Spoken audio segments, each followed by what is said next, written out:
Okay, today we're going to talk about Amazon Keyspaces. So, what is Keyspaces? Well, it's a managed service for Apache Cassandra, which of course leads to the next question. What is Apache Cassandra? So Apache Cassandra is a NoSQL database.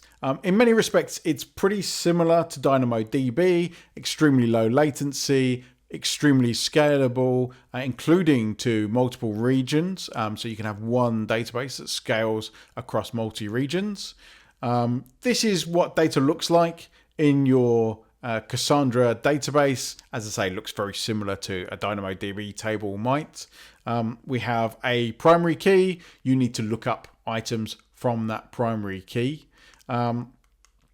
We can actually have multiple tables and group them together in one key space, hence the name Amazon Keyspaces.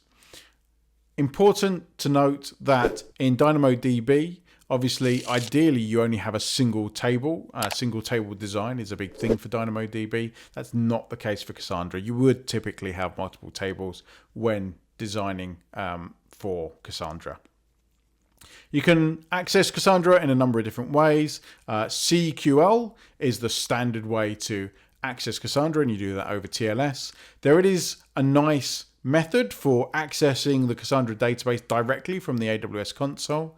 And of course, you can use just a standard Cassandra client API within your application.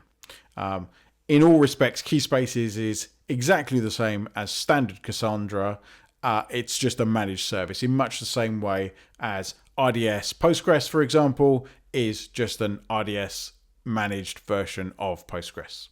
Here's a nice summary for you. Until next time, enjoy the cloud.